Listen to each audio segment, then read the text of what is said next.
Being a Rotarian is now even more rewarding. Rotary Global Rewards, our member benefit program, offers discounts you can use every day and helps Rotarians do what they do best: give back. The good you do comes back to you. Rotary Global Rewards. Find out more at rotary.org/myrotary.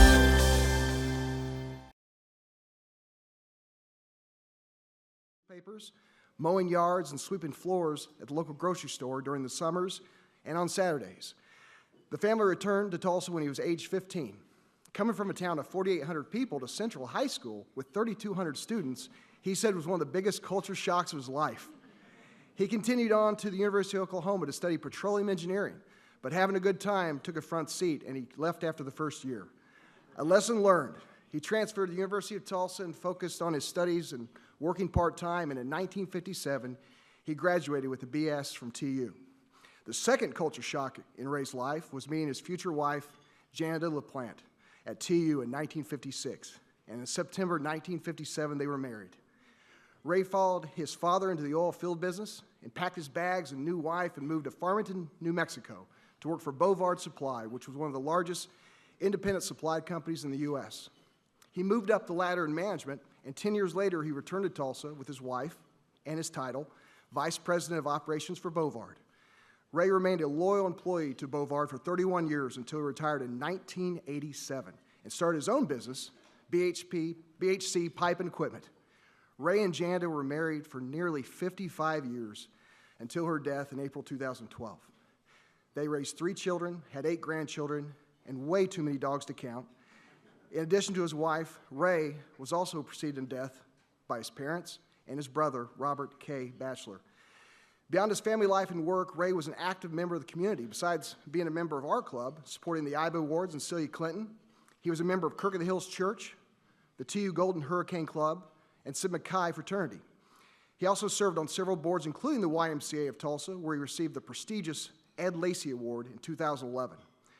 Ray was also passionate about his alma mater, TU, and supported the Collins College of Business and Friends of Finance. A great lover of sports, he contributed to the athletic scholarship endowments for football and basketball at TU and rarely missed a football or basketball game. And certainly, one of Ray and Janda's lasting legacies is the formation and the success of the Janda Batchelor Foundation for Children, or JBFC, serving the needs of children in East Africa with their grandson, Christopher Gates, the founder and executive director. Ray, or Papa, as he is known in the family, cherished his time with family and friends at Grand Lake and in the mountains of Colorado.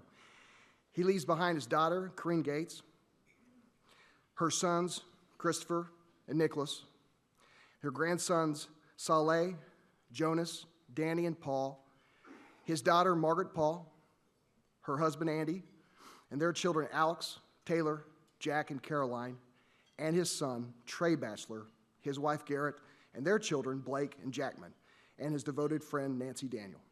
His greatest joys in life were his faith, family, and friends, as well as his furry friends. Ray passed away peacefully in his home in Tulsa on January 2nd, 2016, surrounded by his family and 3 dogs. I move that our club approve this resolution and provide copies to members of his family by standing for a moment of silence.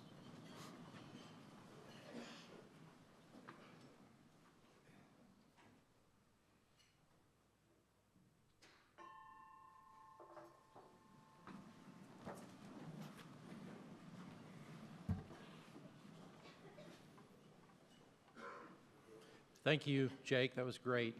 We appreciate the members of Ray's family that are here. Thank you guys very much.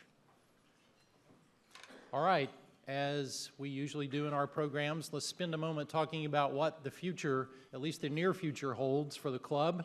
If you'll take your phones out and mark these items on your calendar, it'd be great. I'll remind you that next week our speaker will be Samantha Isler. And I believe the story is that the day, next Wednesday, the day she's here, or the next day, I think it may be the next day, she'll be on an episode of Grey's Anatomy. So, perfect timing for her to be here. And then a reminder, on Saturday, February 20th, is our next MSNI workday where this club is responsible for helping. A Saturday morning from 8 o'clock to noon, I understand there'll be coffee and donuts. If the idea of serving others isn't good enough, maybe the coffee and donuts will get you there. Again, Saturday, February 20th. And then our speaker on Wednesday, February 24th will be Bob Portis from the Port of Catoosa. And what a story that place is. It's always good for us to get a reminder of that, what it does, what it means to the world, and what's new out there. And then a reminder on Saturday, February 27th, our social committee and our diversity and inclusion committee working together have an outing to a Langston University basketball game, a meeting with the athletic director, and hopefully we'll get a chance to see our friend Cheryl Miller, who spoke here, who has been named the greatest female basketball player ever. She didn't have as much buzz as Jill Donovan did when she was here. And then some future programs on February 2nd is our Above and Beyond Awards, and don't forget, February 9th, we have John David from BMX, which happens to be very timely. Among other things, the Super Bowl of BMX competition happens here in Tulsa. Did you know that? And additionally, there's a $15 million line item in the Tulsa Vision Plan for a new BMX national headquarters here in Tulsa as part of the Vision Plan. So it's very timely that we hear about BMX. And lastly, on March 30th, we have G.T. Bynum here to talk a bit more about the Vision Plan. And don't forget, on April 27th, we'll have our meeting where we review Camp Enterprise. A reminder, we will be having our business booths out in the hallway in the month of March. We've had a great response to that, and all of the slots are taken, but we do have a waiting list, and we typically do have a couple of people who decide not to have booths at the last minute. So I encourage you to go ahead and let Lou Ann Bullinger know if you're interested, and she can put you on the waiting list, and also get with her if you have any questions. So lots happening here at the Rotary Club of Tulsa. Make notes and plan to participate. A reminder of our committee meetings today. The Above and Beyond Committee will meet in room 232, and the Fireside Committee will meet in room 233, and there will be some more meeting announcements later on in the program. Alicia, where did that come from? Alicia, who are we recognizing as our sponsors today? Our Rotary sponsor today is Greg Keck with Jackie Cooper Imports. We rely on our sponsors very much. We're very thankful for your sponsorship. If you need more information, you're welcome to see me or Matt Moritor. Thank you. Thanks, Alicia. And let's give our sponsors all a round of applause for their support.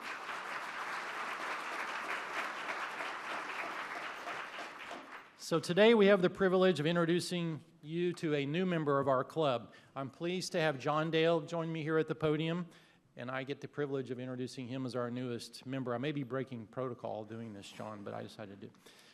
I want to first thank John Story for the new member orientation. I appreciate that. John is a shareholder in the firm of Gable Gottwals, one of my partners, and you should know, if you weren't impressed by that, then maybe you should be impressed by the fact that John was a law school classmate of Jill's. And Jill said, she didn't tell me I could say this, but she said that John helped her greatly to get through law school. And she said something about some cheating, although I didn't get this. Yeah. I didn't get all those details, so it was probably somebody else cheating. I'm sure it was. Among other things, John serves on the board of directors of Gable Gottwals. Most importantly to the Rotary Club, John is active in the community. He'll be a great addition. He has a heart for service above self. He served hours for his parish, St. Pius, and other causes similar to that, and for the Tulsa Zoo Board. And I just can't say everything, John. John and his wife, Katie, have 2 beautiful daughters.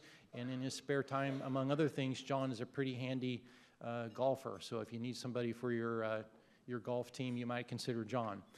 John, we have a packet of goodies for you as our newest member. I know I speak for everyone in the club when I say we can't wait to serve by your side in the spirit of service above self. So welcome to the club, John.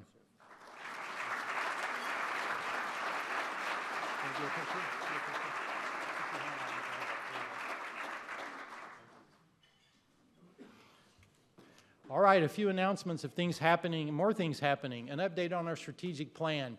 You may remember that we talked about strategic planning at the first meeting of the Rotary year on July the 1st, and we have lots of updates to that, but I'll be quick. It's starting in earnest this week. I want to make sure to recognize Schnocky, Turnbow, and Frank, who is helping facilitate that, and David Wagner, our member, who I think I saw out there. There he is. Hi, David. Thank you. We'll be leading in that effort, and we have, among other things, planned to gather data from people outside the club, from community leaders, and from people within the club. And I'll remind you that there is the first session with Rotarians on this strategic planning is happening today. As a reminder, those of you who are involved in that session know who you are, and that's going to be happening in room 234, so I wanted to remind you of that. In any event, we'll be gathering data about the club from within the club and outside the club, and then later on in the Rotary year, we'll be gathering together to review that data, to get a report from people within and without the club about how we are doing, what can we do better, and what can we do better to serve the community and the world. And before the end of this Rotary year, we'll have a new strategic plan that will set us on our path for our next century of service above self. So we're really excited about that process. If you are interested in participating, I encourage you to let Del Dreyer or President-elect John Raines or President-nominee Mike Homan know of your interest, and we will plug you into our strategic planning effort. Don't miss out. All right, we've been focusing on membership a lot during this year, and I wanted to bring back a little reminder of one little tool that we talked about to help you in your efforts to ask people to join the Rotary Club of Tulsa. And it's a story that I told you on July the 1st about an actual encounter I saw in Argentina while I was in Brazil. Made a little trip into Argentina for the international conference in June, and I saw this happen. A man was swimming laps around the pool, and my wife and I we just had our first cocktail, so I know this really happened. I'm not making it up. In any event, a man was swimming around the pool, and there was a group of 4 Rotarians from Australia who were right in front of us. We'd been chatting with them, and this man accidentally kind of ran into my 4 Rotarian friends, and of course he stopped and took off his goggles, and this man from Australia, who was this tall, handsome, good-looking Rotarian, began talking to this man. Why are you here? Well, you're by yourself, apparently. What's your business here? In any event, it got to the point where the man from Australia got his turn to tell the swimmer, the errant swimmer, why he was in the pool in Argentina, and he told him about Rotary. And here are the words that I heard this man tell this complete stranger in a swimming pool in Argentina, and surely this man, if he can do it so eloquently, so can you. So here's what he said. Here, let me tell you about Rotary. We're a group of about 1.2 million people around the world from over 150 countries without any religious or political agenda who work every day to make the world a better place. Our motto is service above self. The most concrete example of our work around the world is the near eradication of polio. You should be a Rotarian. Surely you all can do that. So keep that in mind. They always say when you're in the marketing or sales, you've got to have a speech, an elevator speech. There's your elevator speech. Be sure to use it. All right, a little bit of a reflection on our Super Bowl Wednesday last week. I want to thank people specifically for that. It was a great success. We had lots of positive comments. They say that mail is slow, so I still expect at least one complaint letter, although none has arrived. But for fear of leaving someone out, I want to single out people who made that possible because it was a great success. So here's a list. Save your applause for the end. Rhonda Renz and Spirit Bank provided the canopy that we had over us, so we were kind of simulating a tailgate party, as you probably noticed. And along those lines, Brad Anthematin supplied a grill and some other sort of tailgate props, so thank you, Brad, for that. The Rotary staff had to set all that up and take it down, so Rochelle, Donna, Tommy Lynn, I'm very grateful to you guys. Miguel had to make sure we all had microphones. That was extra work. The Technology and Program Production Committee met in advance, and we did an hour or more of planning of that, so thank you all, especially Regina, Jerry, Tom, etc. And of course, Ed, Alicia, and Tim, who were there up on the stage with us, talking about their favorite commercials, and David Downing, who helped us plan. So let me say, though, if you want something to entice you to be a Rotarian and come to the meetings, then how about the fact that you get to participate in law breaking?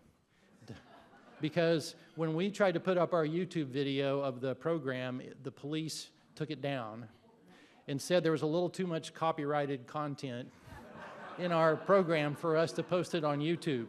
So if you want to have a little more stimulation to come to Rotary, then do it, because we're in here right on the edge of breaking the law every week.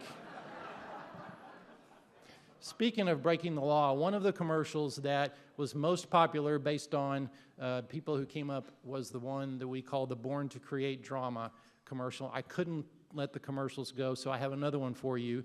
This is another one along the same lines. It's done by a director's group in the United Kingdom, and the series is called Born to Create Drama. So run this commercial. Let's go. Let's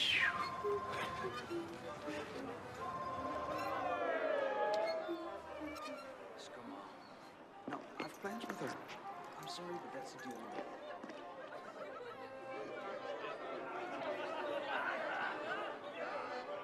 A little bit closer, a little bit to the left. Yes, leave your beer, please. Okay, there we go. 3, 2, Daddy, 1. Daddy! Daddy. There's Mommy.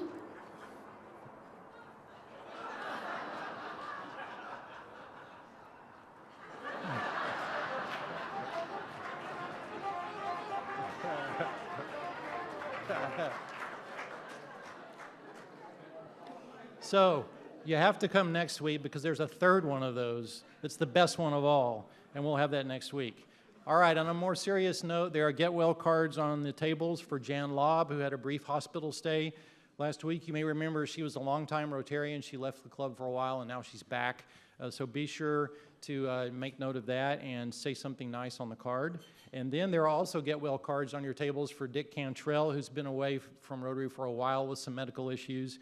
And I know he would love to have your words of encouragement as well. You guys are great. You write great notes. I happen to peek at a couple of them, so I encourage you, keep doing that. I know they're very uplifting. All right, we have several project announcements. Elaine, if you want to make your way up to the front. I see Lynette. That's great. Thank you all very much. Elaine is first to talk a little bit about fireside meetings. Good afternoon, Rotarians. Do we have a lot going on or what? And one thing that wasn't mentioned before is our fireside. It's a Rotary tradition where we break up in smaller groups for dinner, lunch, desserts, whatever you want to do. It could be, breakfast or anytime. And we get together in smaller groups and get to know each other a little bit better. So if you would like to host a group of Rotarians, a group of about 10 is really great for interaction. It could be at your home, it could be at your place of business, but it is just a time to get to know a few Rotarians a little better. So if you would like to host, please sign up. This sheet's on your table. We will have a sign up later for where you will be attending a fireside. So thank you very much.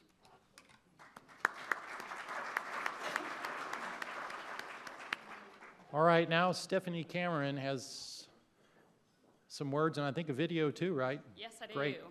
Okay, Stephanie Cameron here to recruit you to be a reading partner. Reading Partners is an important program that helps students transition from learning to read to reading to learn. This is a very easy opportunity. I've volunteered with Reading Partners for the past 3 years. What it looks like is that you're spending time with one student every week, same student every time. There are instructions available to you in the classroom. There's also a staff representative there for support. We do have Jessica here with Reading Partners. She's available if anyone wants to sign up today. And now we do have a quick video to show. Thank you.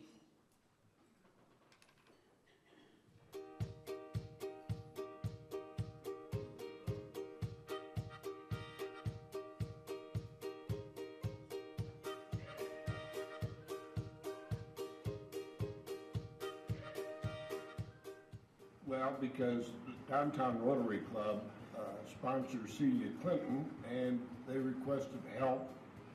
The children needed help, and I thought that it would be a good idea to volunteer to do it.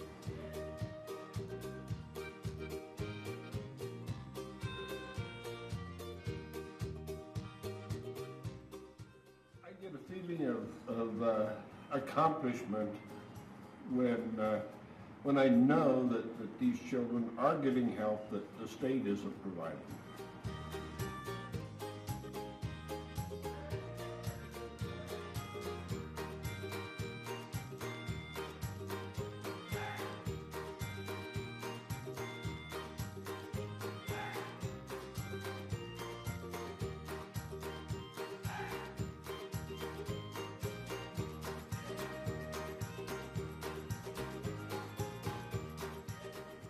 I get a great deal of satisfaction out of working with these young people.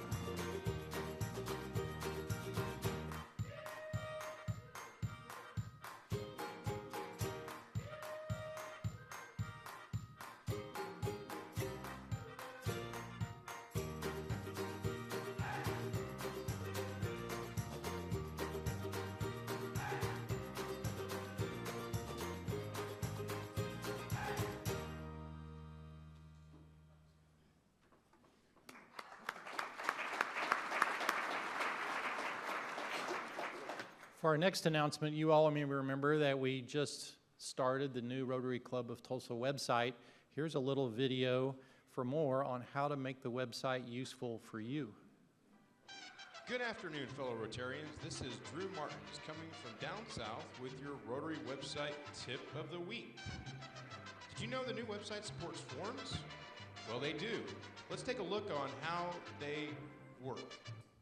First, if we look at somebody that's prospective, a prospective person that wants to join, we can look at the application process. So we go here to application. We click on Rotary Club of Tulsa Individual Membership Form. That's going to bring up a form right here. We just fill that out and all the way down, and then click Continue. You're going to see that the membership application information, such as the annual dues, attendance policy, and things of that nature will be listed here for that person to read. Click Submit, and the office will get that form with all the information right there. The other one I want to show you is for current members. For all you Salvation Army bell ringers, there's a new application form for you as well. If you go to Salvation Army Bell Ringers website and you scroll all the way down, you'll see right here a hyperlink that says volunteering to ring bells. If you click that, put your name in, put your location choice, such as Petty's Fine Foods, Utica Square, and then put the time slot, 2 to 3 p.m., and click Submit. You'll have submitted your choice for the Salvation Army Bell Ringer. Okay, that concludes the Rotary website tip of the week, and stay tuned for more to come.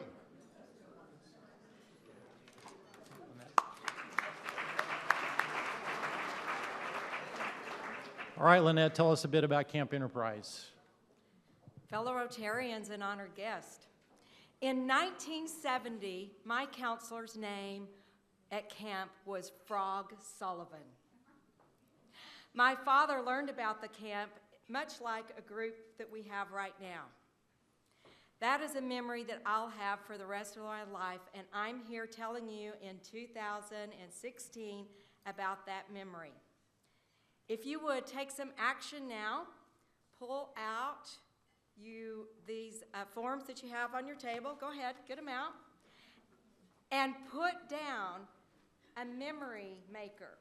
Put down someone who would love to go to camp, a junior in high school, an unstoppable kid that wants to learn about Camp Enterprise. And then go ahead and put your name down. Maybe you'll be the memory maker of that junior high school. From 40 years from now, they'll be talking about you. So go ahead, make some memories, give us some action with some names, and we'll be happy to follow up on them. Thank you very much. Thank you, Lynette.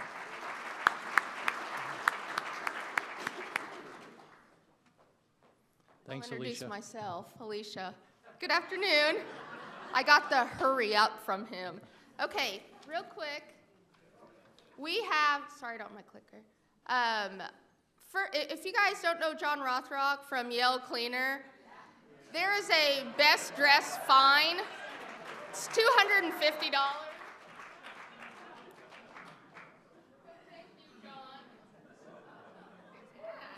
So in addition to a fine, I told him I'd give him one quick shameless plug. On Yale Cleaner's Facebook page, they're giving away $100 gift certificates to their guests. So take pictures of yourself in your lovely Valentine's attire and use hashtag #LoveYourClothes. There you go. So see John. Thank you, John, very, very much. He looks cute. I didn't see any bracelets, though. You don't have any rustic cuff on, so. Okay, see this lady here. Thank you. And last but not least, very happy birthday to Baylin. Baylin's birthday's tomorrow. I asked her host mom, Catherine, send me a picture of what's Baylin been up to in the United States, and this is what I got. So, happy birthday, Baylin. Thank you all very much. Thanks, Alicia. It's my pleasure to introduce our Rotarian of the Day, Mandy Lemus. Thank you, Mandy. Mandy's the director of the Office of Corporate Responsibility at Nordam. She became a Rotarian in 2009. She is a Paul Harris Fellow and has chaired a committee or two, including the Club Foundation Grants Committee. That's a lot of work, Mandy. Please welcome our Rotarian of the Day, Mandy Lemus.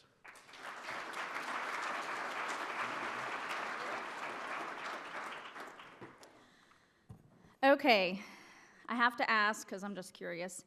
So how many here have heard Jill tell her story or speak? Raise your hand. Okay. And how many of you here are wearing rustic cuffs right now? Significantly larger percentage. There we go. Have mine on. Have mine on. Okay. Well, I am privileged to introduce Jill today. I first met Jill in the summer of 2013. I had to have some help dating that earlier this morning. I was chairing the Women's Leadership Council fall reception for the United Way. We had heard of her line of cuffs and thought she'd be an inspirational speaker for our fall reception. So we had lunch to plan it out. And I remember Jill being like, no, you guys don't want to hear me come talk. It's no big deal. We're like, no, it's going to be great. And we laughed the whole lunch, because if you haven't heard Jill, she's pretty funny. No pressure. And I was drinking at lunch. So, in any case, long story short, she has a great story. She had a great message for our group, and it was fantastic, and the most popular event we'd ever had at the time. So I've heard her speak many times since then, and I'm always inspired and entertained. Tulsa had the great fortune of acquiring Jill via Pensacola, where she met and married her husband, Terry. She happens to be an adjunct law professor at TU as well, and mom to two daughters, Ireland and August, her inspiration and great helpers, and they are featured widely on her Facebook page. She created Rustic Cuff in the summer of 2011, fueled by a lifelong obsession of cuffs and a need for a creative outlet, which I'm not sure where she found the time, filled with kids and evenings filled with teaching law at TU, but she did, and she began making cuffs in the guest bedroom in the middle of night, which I felt like she should also start a coffee shop, perhaps. It's turned into an incredibly successful business, and what I think is fair to say, a local, if not nationwide, obsession with rustic cuffs. Rustic Cuff has been featured on Good Morning America, The View, E! News, and has gained favor with celebrities like Juliana Rancic, Miranda Lambert, Gayle King, Kathy Lee Gifford, to name a few. She's a celebrity in her own right these days in Tulsa, and I'll publicly apologize for inadvertently text stalking you on vacation recently. But I won't show up in your driveway at night or anything. In serious, I want to say she's not a trend or a fad. Jill's a mentor to local businesswomen. She's a philanthropist, and she gives a phenomenal amount of product to assist schools and nonprofits in their fundraising efforts, as well as be an inspiration. She's known for her big heart, her generous spirit, and her favorite thing is to inspire these traits in others. In recent months, I hear about this epidemic of RC regifters and gift givers. And it started because every day, Jill started that trend, actually, and I've actually participated as well. I think I owe you the story, in fact, of who I gave the cuff to. Every day, she hears news stories from women who are moved to gift their cuff off their own wrist to someone else, and for her, that's what it's all about, the connection made between two people, strangers, in a spontaneous moment. She has a quote cuff that says, "Change the world with one act of kindness." As Rotarians, I think we can all relate to that sentiment, and I hope that you'll be inspired by hearing Jill today. With that, I'm honored to introduce Jill Donovan, our guest speaker.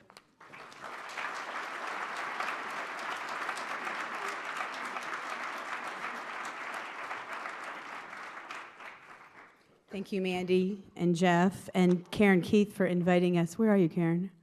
There you are, right in the middle, for inviting us to be here today. This is my first Rotary Club meeting. I thought it was going to be all men, so I'm so happy that there are so many women here. I'm really excited about that. I would like to say that I heard everything that they just said, but I didn't, because when that bell rang a little while ago, I didn't expect it, and now I couldn't hear anything for the last 15 minutes, but I am getting my hearing back. This is the first time that I have ever spoken that there have been screens that project me as well. So this is new and different for me, so I want you to see which one I look better on, whether it's looking at me or looking there, and then just keep your eyes on whichever one. Let me see. Yeah, okay, maybe there. Yeah. Okay. So I think it's really nice to come in as an underdog in anything. whether you're playing a sport, whatever you're doing. Coming here, I do not feel like the underdog because it's a lot of pressure now that you've made me sound so better than the president. I have to follow Super Bowl weekend and come before an actress. So I want you all to just let go of all the expectations that you just heard these two give to you and pretend that you don't know me or haven't heard anything at all. I like to start off, I like to end sometimes by giving away cuffs, just kind of breaks the ice. I would like to start off with that, if I may. So I would like to ask the men if anybody's anniversary is today. And I will ask for your marriage certificate later. Nobody has an anniversary today? Are there any guys that have a birthday today? Okay, does anybody want to participate? Okay. Okay, well, let's play a little game then called Did You Happen To? And then if this fits you, then you will win a really cool cuff. We'll just start off like that. Did you happen to spill pink lemonade on your dress on the way here and have to turn around and go home? Because I did. Anybody? No. Okay, I want to give away cuffs and nobody's even playing along. Does any woman have a birthday today? Does any girl named, is it Balin, have a birthday tomorrow? Jordan. Okay, Balin, I'll give you this cuff. Okay. Happy early birthday. You're welcome. Okay.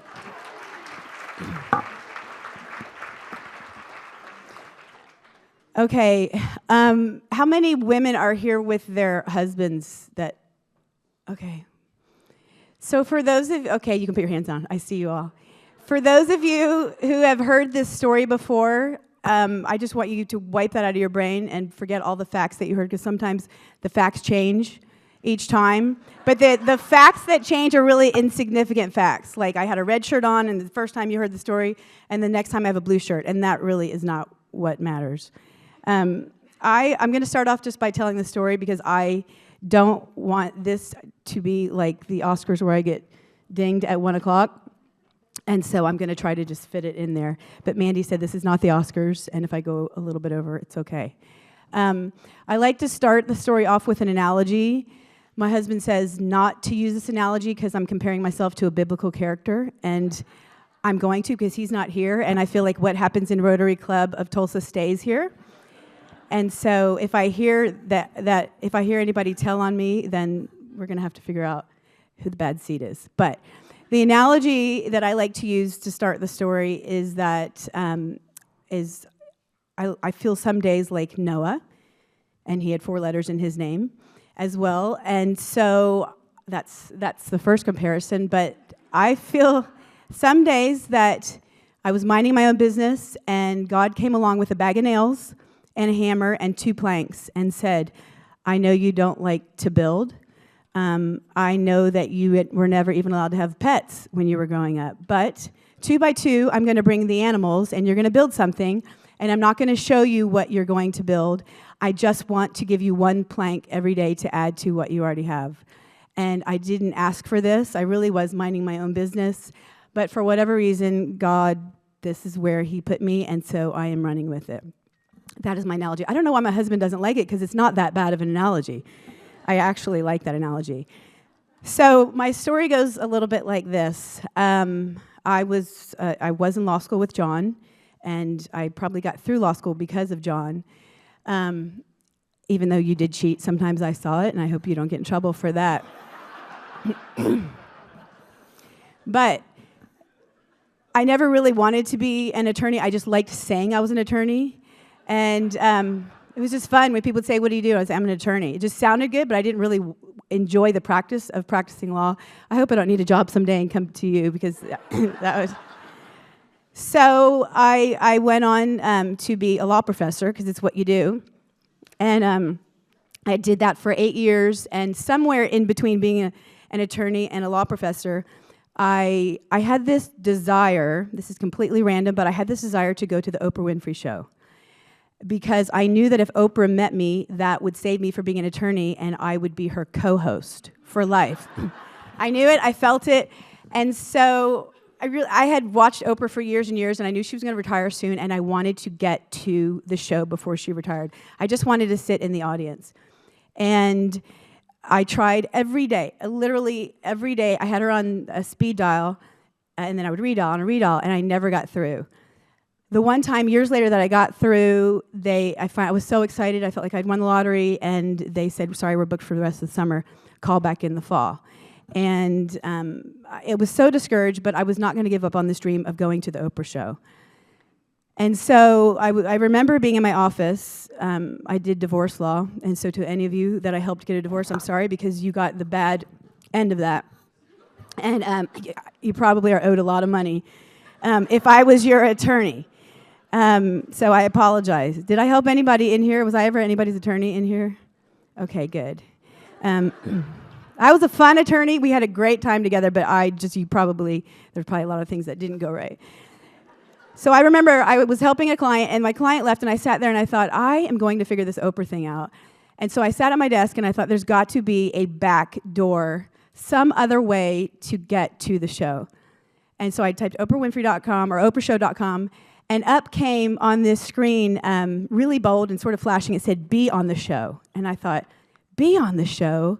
Why did I never, how I can be on the show easier than I can get a ticket to the show. So I closed my eyes and I said a quick prayer, like, please let one of the 10 things that were listed be something that I could get to the show. And you know, those shows are always like you slept with your cousin's husband's sister, stuff that wouldn't apply to me. And so I just crossed my fingers, opened my eyes, and the very first thing on the top said, are you a regifter? If so, tell us about it. And I thought, oh, Jesus loves me. Because my whole life, my mom was a huge regifter. And we had this, I was never allowed to go to the store to buy presents for friends growing up. I always had to go to the closet.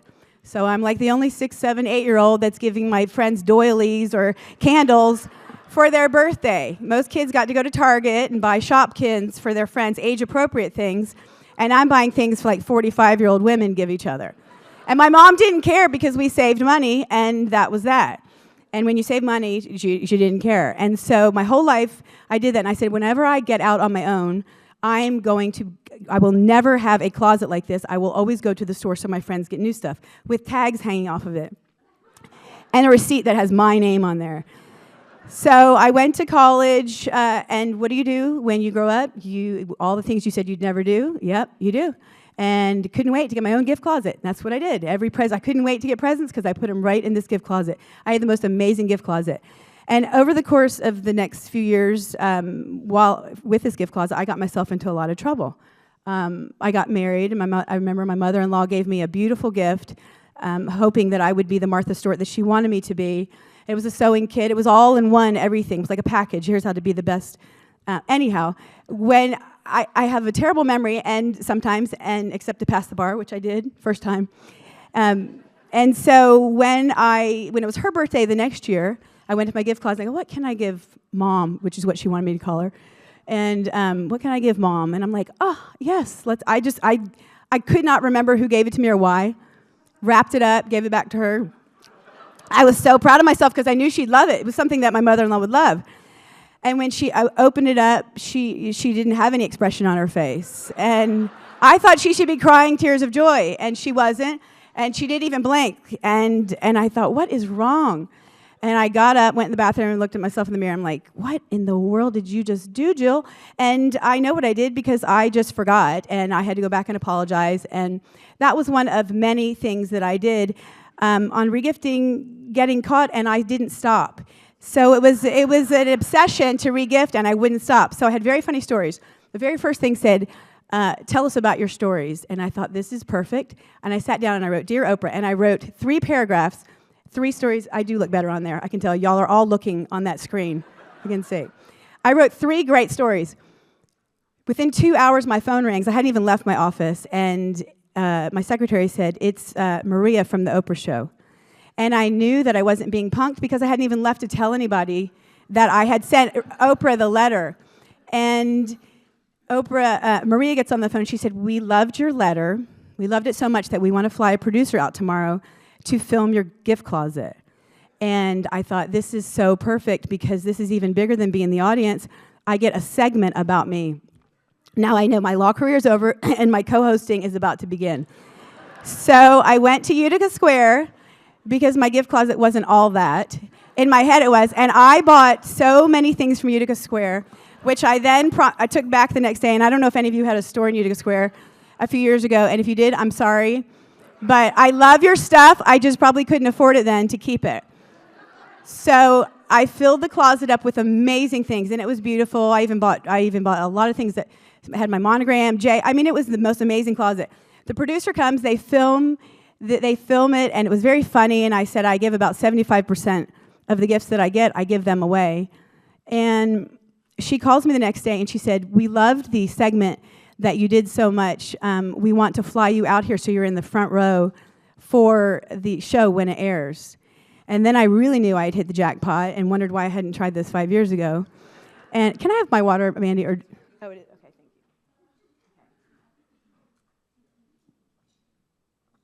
you. Okay. So they flew us out there, my husband and myself, and it was pretty amazing, as you would think, going to the Oprah show. They pick you up a limousine, they treat you like a movie star, sent us to Nordstrom's, got shoes, got outfit, they did my makeup, and I thought this is going to be the best moment of my life, other than getting married, but I mean, it was close to that too. Betty Terry's not here, so I can say that. It was really, this was going to be it. And I'm in the front row, and I look better than I had ever looked in my life, except for my wedding day, which I felt really good then. And Maria comes up to me, and she said, Jill, there's been a change of plans. Oprah wants you on the couch with her. You're going to be sitting just the two of you up there. And then I tried to think of all the things I had done in life and what I had done great to deserve this. And then I thought, I don't have time to do this. I have to think, focus, Oprah, telling my stories. And she said, I want you to tell these 3 stories, and I just want you to use your sense of humor, and it's going to be a great episode. And it was all about etiquette and what was proper. It was about whether you should chew gum in public, which you shouldn't, but I do all the time. And just all about funny stuff like that.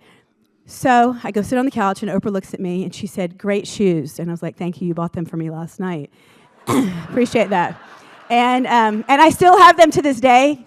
I had 2 babies, and your foot gets bigger when you have kids, and I can't let go of them. So when you see me walking funny, I'm walking in the shoes from Oprah because I can't let go of those shoes. And so then they had etiquette experts on the show, and they had these 2 girls sitting over to the side, and they both looked at me. They were cute girls, long, straight black hair, and they go, great shoes. And I was like, thank you, this is going to be a great episode. And show starts. They show the little segment that they had done at my house here in Tulsa, and Oprah looks at me, and she said, well, Jill, what do you think about what you've done now that you're exposed? You give away 75%. And I said, well, and as soon as I said, well, Oprah said, hold on just a second. Let's ask the etiquette experts. And I was so proud of myself because the night before I had Googled what do etiquette experts think about regifting? And when you Google it, you'll find that they say, as long as you're not lying about it, it's okay. Well, that's what I got from it. And by lying, that's a term that can be used many ways. I think I just didn't tell you that I got it from somebody else the day before. And I acted like it was my gift that I had bought for you, but I didn't outright lie. And that's what I got from that. So Oprah looks at these girls, and I knew they were going to say what they thought, and I was going to tell my funny stories, and then I'd come back and quit my job, and it was going to be great. We might have to move to Chicago, but it's okay. I had already thought, I was already there, in your head when you already know, you already see your future years down the road. And Oprah looks at them, and these 2 girls, sweet as could be, they had already complimented my shoes. We were probably going to have drinks after the show. That I'd already played through my head. And they said, and it was a moment I won't forget, because when very dramatic things happen in your life, it's as if it plays out in slow motion. So their mouth was going very slow. And they said, we think that Jill is rude, and she's so tacky, and everything in that closet needs to go to Goodwill. And what she's doing is wrong. And then I thought they were going to laugh, throw their head back and laugh, and then we were going to have a good laugh, and then I was going to tell my story. But then they didn't stop. And I just remember looking at them, and I stopped hearing things, like the bell. I stopped hearing, nothing except that they were just bashing me on TV. And there were 300 people in the audience, but at that time, Oprah, the shows were going to 20 million people. And 20 million is a lot. I mean, you people are a lot out here. There's a lot of people. But 20 million is a lot of people. And they did this to me, and it went on and on and on. It felt like an eternity. It was one of those moments where if you blink your eyes, you will cry. And so not only was I being embarrassed and shamed on national TV, but I looked like I had bug eyes because I couldn't blink. So my eyes were like this, and I couldn't even defend myself. And I know I tell this part every time, but it's because it's funny, but it's also very true.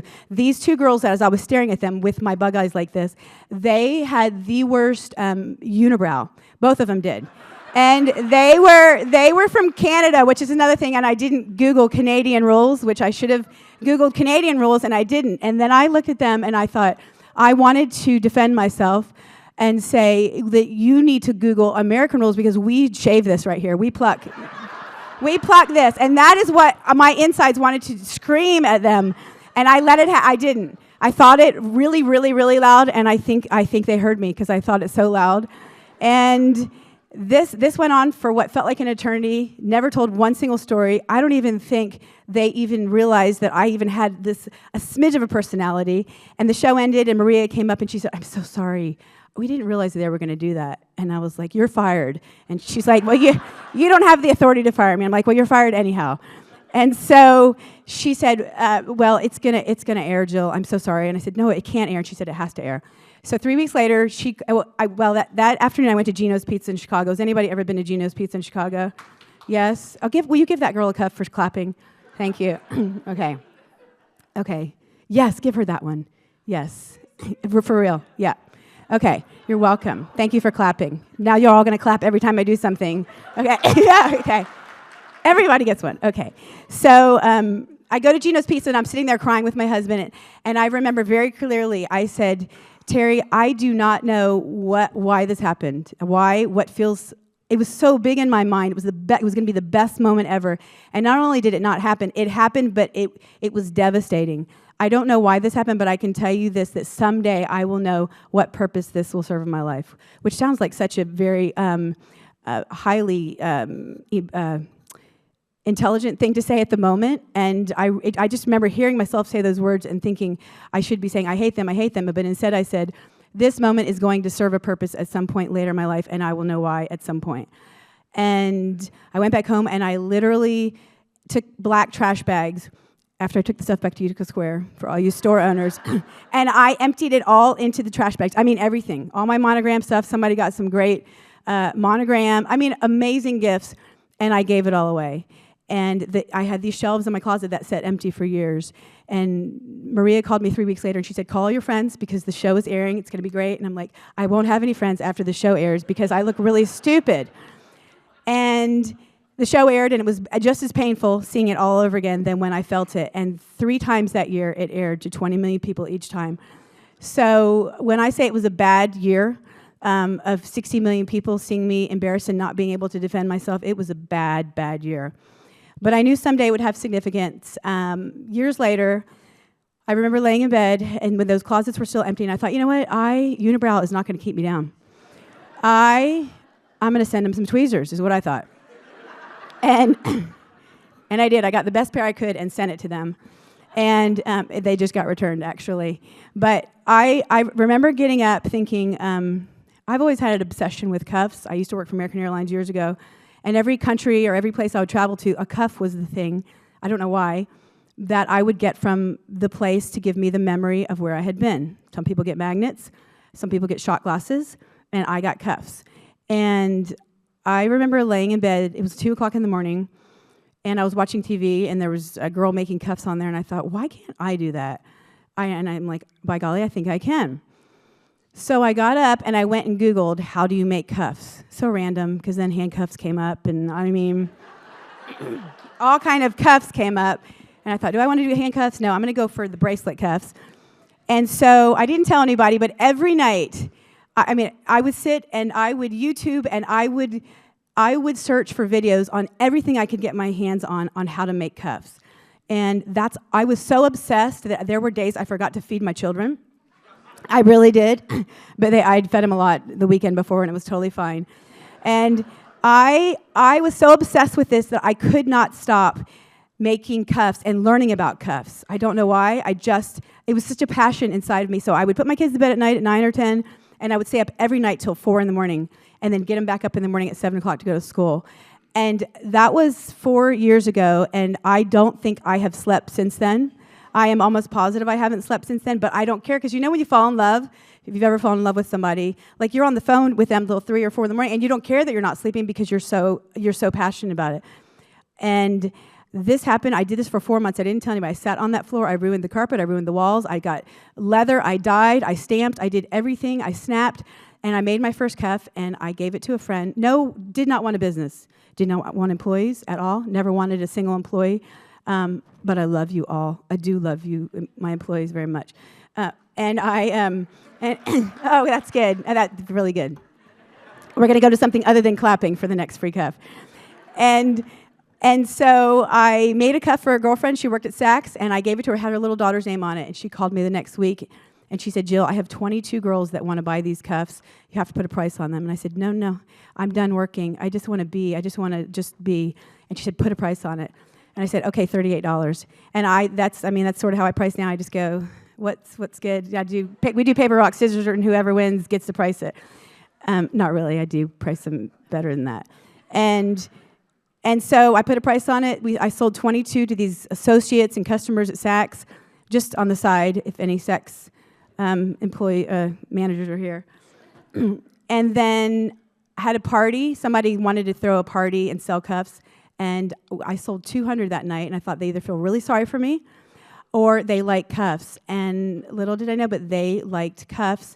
And that was 4 years ago, and I never, ever stopped being in love with what I was doing. But it wasn't about the money, and it really wasn't even about the cuffs anymore. It was about what the cuffs were, just a vehicle to be able to gift to other people, because somewhere along the 4 years, I realized what the regifting debacle happened on TV, that I would turn that around, and I started wearing on my left arm cuffs that I could give away when the moment was right, or when it felt right. And so I would, to strangers at the grocery store, wherever I was, I would take a cuff off my arm and said, "I know this is crazy, I don't know you, but I feel like I'm supposed to give this to you." And some of them had quotes on them, some of them didn't. And I would have people crying, saying, "I know this is crazy, but you just gave me a pink cuff, and I was just diagnosed with breast cancer yesterday. This is my hope to go on." And what that did for me, the high that gave to me, and then the ripple effect that started in her, I go back and I thank Unibrow, because had that not happened to me, as tragic as it felt at the time to 60 million people, I doubt that I would have ever had the passion to go on and do this. And I know the quote cuff that you were talking about, change the world one act of kindness at a time. I know that it's so many times I would think, and I used to do this on voting, my husband would go, "It's time to vote." I'm like, really? What does my one vote count? And I didn't think that this year. That was many, many years ago before I matured, and I vote now. But I used to think, what does one count? And then I realized, you know what? It's the one act of kindness that really, when you do it to somebody else, it then has this ripple effect that becomes so much greater than anything that you could have dreamt up from your one act of kindness. And so now, every day, I get literally hundreds of either letters or messages or emails that tell a story of somebody who gifted a cuff off their arm, and not what it did for other people, but really what it did for them. I can tell you story after story, and I remember back at that day at Gino's Pizza, and I think, okay, as painful as that was, I know the significance now that had, that I am just this vehicle, and that the whole cuffs, men oftentimes say, "What's the big deal with rustic cuffs?" And I see that, and I'd love for you to raise your hand if you've ever said that. Will you give him a cuff? His name's Doug. Are you Doug? Will you give Doug, Jordan, right behind you, that? But I feel like he did it just for a cuff, but I'm going to give it to him anyhow, because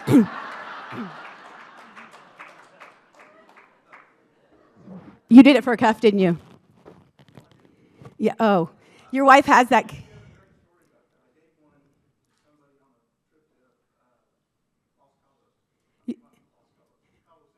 You gave him a cuff?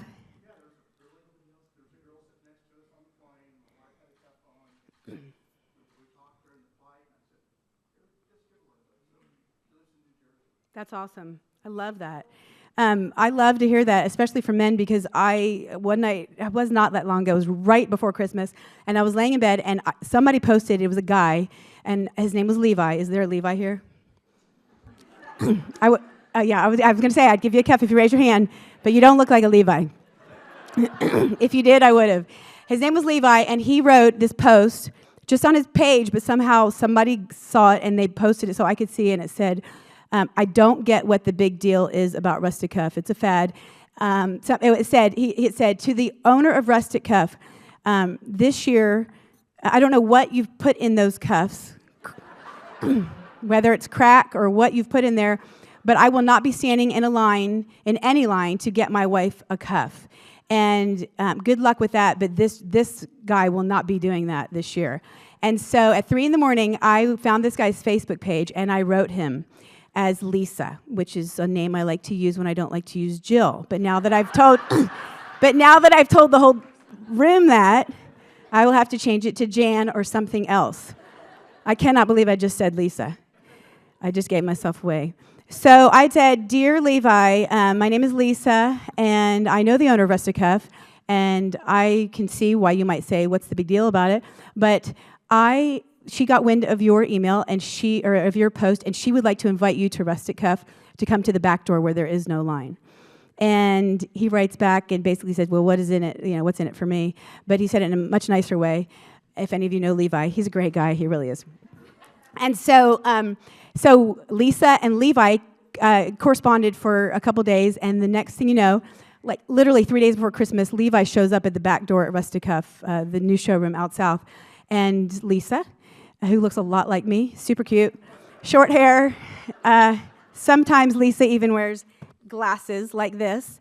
And Lisa met Levi back there, and he said, you look a lot like the girl who owns Rustic Cuff. And I said, yes, I get that a lot. And he came in, and he walked in there, and I said, I'm Jill, but I saw your post, and I get why you feel that way, but I just wanted you to come back here to understand that it's totally not about what you think it's about.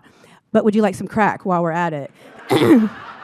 And he then, he came back there, and we gave him, I don't know how many cuffs for his wife, just to bless him, to give to her for Christmas. And then I said to him, I'm going to give you 2 gift cards right now for $100 each. And we were in the back of the showroom where nobody could see us. And I said, I want you to walk into the showroom. And there were probably 60 or 70 people in there. And I said, I want you to just wait until you know it's the right moment. And I call it your knower. And I said, wait till your knower knows. And I want you to gift it to somebody. And take your time. And he was gone for about 20 minutes. And then he went out the front door with a bunch of stuff in his pocket. It was very awkward. He was gone for about 20 minutes. And he came back into the back. And he said, that changed everything for me for this Christmas. He said, I found 2 9-year-old girls, totally separate, not with the same family. And he said, I have a 9-year-old. And I found them, and I went up to him, and I said, I would like to gift this to you. And he said, their reaction was priceless, but how I felt gifting that to them changed me, because I've not experienced anything like that. And he said, I get it now. I get what this is about, that it's not about, what everybody thinks it is. I mean, it is, he said, your bracelets, I do like them, but the feeling that I got just now. And he went home and gifted it to his wife for Christmas, gifted the stuff we gave him, and then as a gift to me, they got a child that they sponsored for the whole next year for my family to have as our child in Africa. And it was a beautiful gift. It was a beautiful gesture that he did. But the stories, just the one little thing that we did to him or for him, then he started even more so doing that for other people. And so it is, I fully believe with my heart that when people say, what's the big deal? I don't get it. I also say, okay, I wouldn't get it too. I'm not going to stand in line for much at all. I'll send my employees to go do that. But it's so much bigger than that. We did an experiment, I called it an experiment, with my employees. There were 20 of us last year. There are now 175 of us, which is crazy, given the fact that I only have 2 kids, and that's hard enough as it is. But we gave everybody a $100 bill and said, you have 1 week to spend this, to gift this $100 bill away to somebody at the right moment. And you can't do it for services. can't get a massage and go, I feel like I want to gift you with $100 for that massage, and not to a family member. And all 20 stories were tearjerkers for people who just at the moment, whether it was a UPS driver, or whether they were at the bank or at the grocery store, it caused them not only to be fully present in the moment that they were in, but the ripple effect that the 20, I think it was 20, gave to everybody, and then the high that they felt from that and what it gifted to the other people, and it started this ripple effect that almost just cannot be stopped. And every single story had so much meaning that you want to do it over and over again. So to Tulsa, I would say thank you, and I'm shocked at how many people are here with rusted cuffs on, but I would say thank you for embracing this. It is overwhelming, it is humbling, and I would not want to do this in any other city, anywhere in the world. And so one more part of the story. This past year, I got a letter from the Oprah show, and it was a manila envelope, and it was a copy of the magazine last March. And it said, "Dear Jill, congratulations, you've made it onto the cover of Oprah." And it was a cuff similar to this one, only it was orange, and it was on Oprah's arm. And the beauty of and that's in and of itself is a really cool thing, that Oprah was forced to wear that.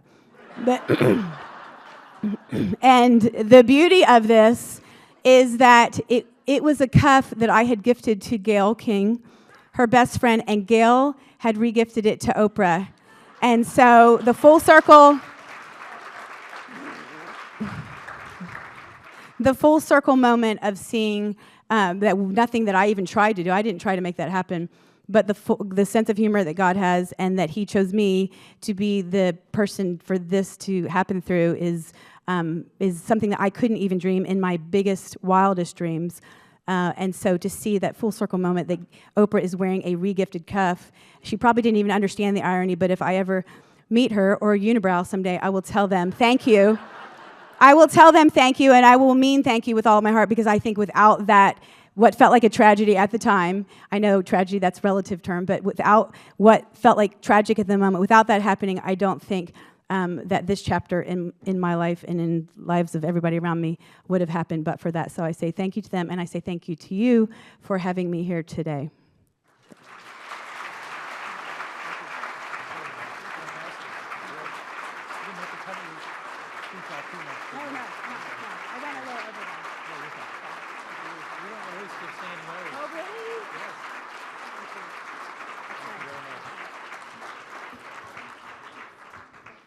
Thank you so much, Jill. A book recognizing today's program called Anna and Elsa, Memory and Magic will be donated to our partner in education school. And I know that Jill has written a nice note for the kids on there, so thank you very much for that. Thanks to our volunteers who made the program possible. Don't forget to tell them thanks on the way out the door. And when you go home to your family, friends, and colleagues, tell them about Rotary, tell them about Jill Donovan's story. It's out now, Jill, you're in big trouble. Have a good week. We're adjourned.